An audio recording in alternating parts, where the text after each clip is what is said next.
संग्राम में सियासी पारा हाई है। हर सियासी दलों ने अपनी पूरी ताकत झोंक दी है। खासकर देश के दिल्ली में सियासी सरगर्मियां परवान पर चढ़ी हुई हैं। खासकर बीजेपी के गढ़ दक्षिण दिल्ली की तपिश ने सियासी गलियारों की हलचल आसमान पर पहुंचा दी है, जहां आम आदमी पार्टी पहली जीत के लिए जी जान लगाए हुए है। बता दें कि दक्षिणी दिल्ली में इस बार मुकाबला बीजेपी और आम आदमी पार्टी के बीच होगा। बीजेपी ने जहां रामवीर बिधूड़ी को टिकट दिया है, तो कांग्रेस के समर्थन के साथ आम आदमी पार्टी ने सही राम को चुनावी मैदान में उतारा है। गौरतलब है कि दक्षिणी दिल्ली लोकसभा सीट दिल्ली की 7 लोकसभा सीटों में से एक है। यहाँ पर पहला चुनाव साल 1967 में हुआ था, जिसमें भारतीय जनसंघ को जीत मिली थी और अब तक के 13 चुनावों में 4 बार कांग्रेस और 7 बार बीजेपी ने जीत दर्ज की है। यानी इस लोकसभा सीट पर बीजेपी का दबदबा रहा है। चलिए एक नजर डालते हैं यहाँ के राजनीतिक इतिहास पर।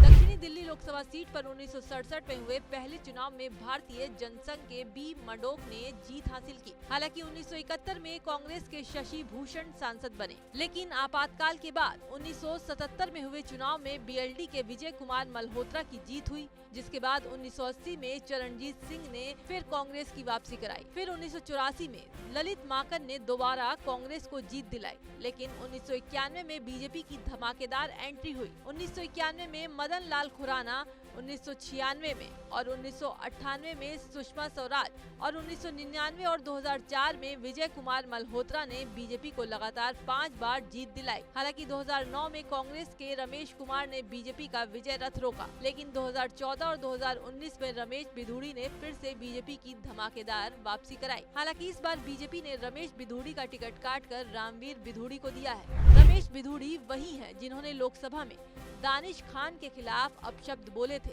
और उनका टिकट कटने के पीछे इसी को वजह माना जा रहा है। वहीं रामवीर बिधूड़ी को टक्कर देने के लिए आम आदमी पार्टी ने सही राम पर भरोसा जताया है।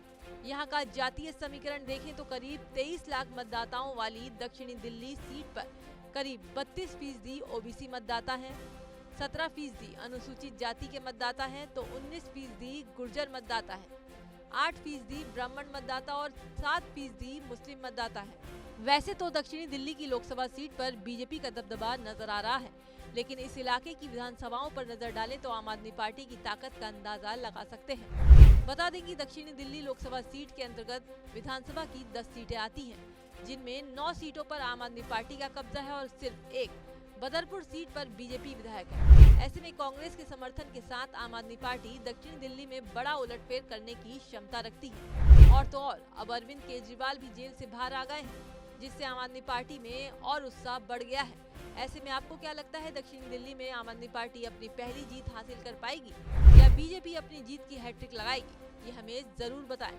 और लोकसभा चुनाव से जुड़ी तमाम बड़ी खबरों के लिए देखते रहिए एबीपी लाइव।